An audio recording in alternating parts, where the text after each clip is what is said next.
Hola, sean ustedes bienvenidos a un nuevo CENIT.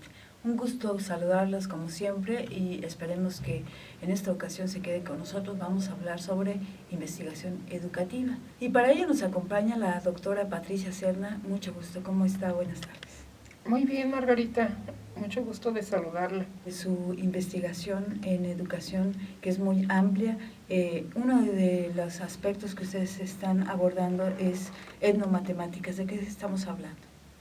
Bueno, en la investigación etnomatemática rescata lo que serían los saberes comunitarios etnomatemáticos de los pueblos. Por ejemplo, en esta última investigación, cuyo librito pues sería este, tenemos una recopilación de 3 investigaciones. La primera de ellas es la reconstrucción de un juego que se llama el juego del 15 o Chanacuatemincayún, donde analizamos los procesos cognitivos matemáticos, pero lo más importante, cómo se puede rescatar este juego para que se trabaje en las escuelas interculturales, sobre todo de carácter indígena. Sabemos que en el pueblo purépecha pues la numeración es vigesimal y justamente aquí se rescatan esos procesos matemáticos que los niños viven cuando participan en ese juego, cómo aprenden a contar por veintenas, cuatrocentenas y demás, y cómo esto se puede rescatar para que en el aula, cuando él ingresa a estudiar un sistema decimal, pues pueda poder utilizar esas estructuras de pensamiento matemático que ya tiene desarrolladas con un sistema vigesimal y ahora poder optimizarlas para poder aprender el sistema decimal. Además, en esta investigación se reconstruyó lo que es el sistema numérico purépecha y se habla también de los procesos del trueque y de lo que es la etnomatemática en sí como metodología investigativa. Es decir, hay un problema de los niños que vienen de las etnias purépechas al aprender matemáticas dentro de las escuelas, digamos, normales de la educación básica habitual. Sí, porque si ellos en su comunidad están contando de una manera, no es la misma que propone el sistema educativo nacional. Acá se prioriza el sistema decimal y ellos están aprendiendo con el sistema vigesimal en su comunidad. Entonces las estructuras matemáticas y de conteo son muy diferentes, de tal manera que sí es necesario establecer un puente entre sus saberes comunitarios y los saberes escolares. Así es, esto se suma a la dificultad que continuamente vemos en los alumnos hacia las matemáticas. Sí, justamente otra de las investigaciones pues sería este método, que es el método visual de multiplicación. Y en este método, pues bueno, es interesante porque podemos nosotros notar que se hace a través de figuras y se utilizan colores. Generalmente en la matemática los niños el principal problema que tienen es de comprensión matemática. Y por ejemplo con esta investigación, primero se indagó cuál era el mejor procedimiento didáctico para poderla abordar y ya establecido se experimentó con una gran cantidad de niños michoacanos y de Costa Rica, pero especialmente aquí en Michoacán, para ver si funcionaba y si aprendían mejor la multiplicación, porque les genera problema específicamente con el sistema posicional. A veces sí saben multiplicar, pero ya cuando multiplican por 2 dígitos, un ejemplo 22 por 45, al momento de ubicar la segunda cifra, de multiplicar por 4 en el 45, se equivocan y no asumen bien el lugar posicional. Así como si hay otros errores y dificultades al aprender matemática. Pero cuando se trabaja con este planteamiento didáctico o este método visual de multiplicación, pues los niños aprenden mucho más fácil. Entonces ha sido una investigación que ha permitido pues trabajar estas bases, lo que sería el uso de colores, el uso de líneas y sobre todo el hecho de que lo hagan de manera visual. Y esto les ha permitido pues lograr una excelente comprensión de la matemática y sobre todo este logaritmo pues desarrollarlo mucho mejor. Estamos hablando de que los niños saben multiplicar, pero lo que les cuesta trabajo es tener un buen orden que les permita que los resultados sean los adecuados. Así es. Cuando se equivocan al multiplicar, no necesariamente es porque no saben multiplicar, es porque tienen que dominar el sistema posicional y trabajar con lugares de unidad, decena, centena, unidad de millar. Y generalmente los problemas son más acá que multiplicar en sí. Tienen nociones de cómo multiplicar. Comentaba que con esta investigación pues todavía se hace más fácil porque aprenden a más tempranas edades y no de manera memorística, sino de manera comprensiva. Saben lo que están haciendo, saben por qué lo están haciendo y al tener una comprensión multiplicativa pues es mucho más fácil este procedimiento. Así es, nos trae esta ocasión aquí sobre la mesa diversos libros que usted ha editado y uno de ellos se llama Narrativa Educativa. ¿De qué se trata? Bueno, pues este libro es producto de una investigación. En esta investigación la pregunta fue, ¿qué narran los estudiantes y docentes? Y se hizo un trabajo tanto con docentes de diferentes niveles, de educación superior, de educación media superior y de educación básica, tanto preescolar, primaria y secundaria, tanto con docentes como con estudiantes. Y la pregunta era así, ¿qué narran? Entonces a los docentes se les pedía escribir lo que les hubiera ocurrido en alguna de sus prácticas docentes. Algunos de ellos narraron cuentos, otros narraron chistes, otros narraron una serie de documentos interesantes, novelas escolares, historias educativas, historias docentes. Y los estudiantes, pues una de las estudiantes que participó, justamente algo de lo que narró fue esta bella novela que se llama Frenesí. Es una supernovela escrita pues por una jovencita en ese tiempo de 15 años.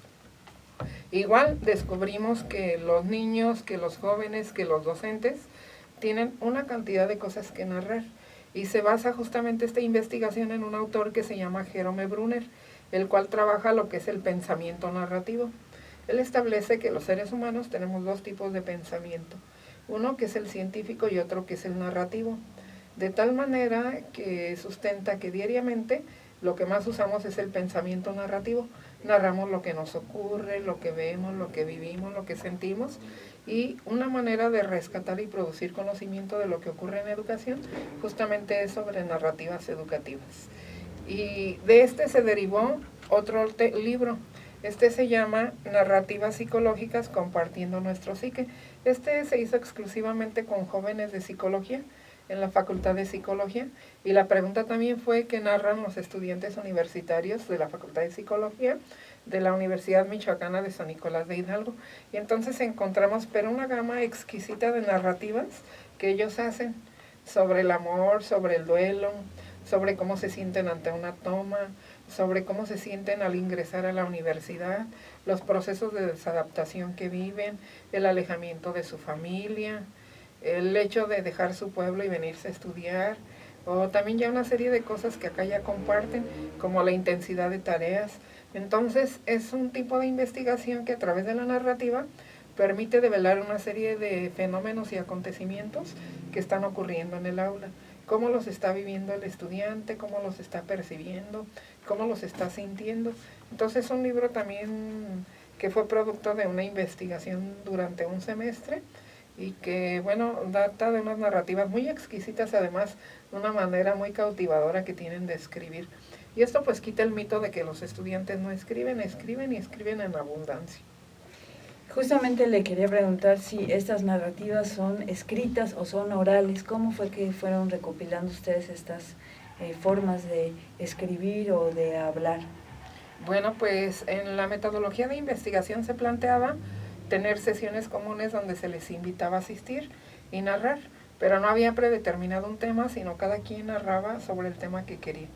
Hacían un guioncito sobre su posibilidad de escribir, sobre qué tema querían escribir, qué subtemas iba a tener lo que querían escribir.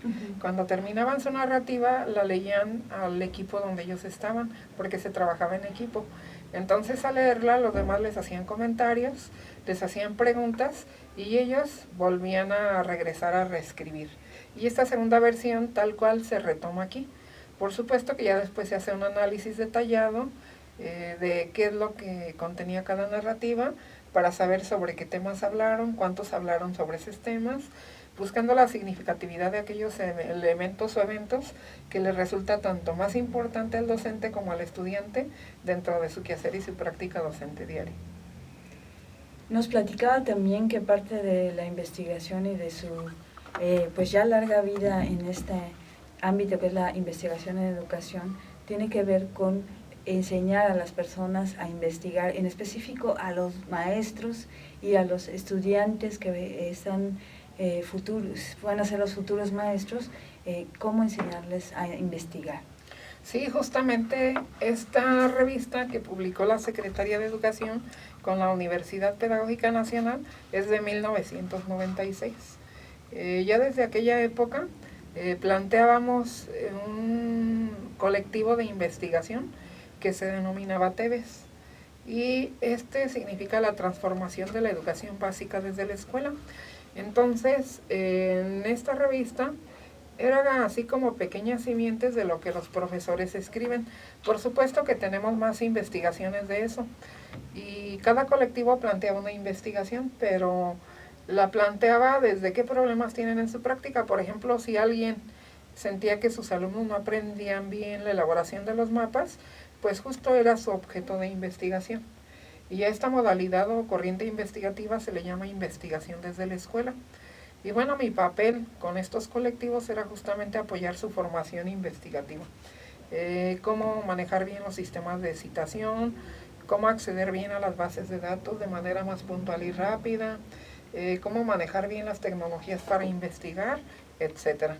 Es decir, todo aquello que a ellos les implica investigar, incluso cómo gestionar recursos para poder publicar y otras cosas. Desde el 90 a la fecha, pues me he mantenido formando sobre todo fuertemente equipos de investigación educativa, o desde el posgrado a maestros, o incluso a jóvenes y jovencitos que les interese. Yo soy de la idea de que no hay que esperar a que tengan una licenciatura para que aprendan a investigar, sino he tenido experiencias de equipos donde colaboran niños y jóvenes y aprenden a investigar mucho, muy bien y mucho, muy fácil. Diría que hasta más fácil que ya cuando son adultos mayores. ¿Los maestros tienen interés en hacer investigación educativa? Sí, a los maestros les encanta hacer investigación. Creo que es una de las vetas que no se ha aprovechado. Yo considero que si se hiciera un sistema estatal de investigación donde hubiera representatividad y donde hubiera maestros sumados desde los 113 municipios de Michoacán, pues el sistema educativo en verdad cambiaría, y cambiaría para bien, porque cuando los maestros investigamos qué nos está fallando y qué estamos haciendo mal, pero además investigamos y descubrimos por qué lo hacemos mal, y al menos desde esta perspectiva de investigación desde la escuela y también desde la investigación-acción, se piensa no solo en identificar qué problemas tenemos, sino en intervenir y hacer acciones para solucionarlos. Y visto desde el maestro, pues se hace un análisis y un diagnóstico muy a fondo de qué nos falla, por qué nos falla, y entonces viene el esfuerzo de trabajar la innovación educativa a través de propuestas y alternativas educativas. Lo he vivido y lo he presenciado con múltiples equipos. Hemos trabajado en varias escuelas, en varios lugares, desde el 90 para acá. Le estoy hablando ya de pues prácticamente 25 años de experiencia en este tipo de investigación, y los frutos son muy abundantes. Ahí los profesores generan cosas, generan métodos, generan técnicas para enseñar en el aula. Un inconveniente es pues que no les dejan tiempo para ello, sobre todo los de básica. Tienen tanto grupo, tanta tarea, tanta cosa que planificar, tanta cosa que informar, están llenos de documentos, que hay muy poca posibilidad, pero sería extraordinario que les dejaran tiempo para hacerlo. Entonces tendríamos un sistema educativo fuerte. Agradecemos a la doctora Patricia Serna González de la Universidad Pedagógica Nacional Plantel Morelia por estar esta tarde con nosotros y compartirnos parte de lo que ha sido su experiencia en investigación educativa, y bueno, nos escuchamos en el próximo CENIT.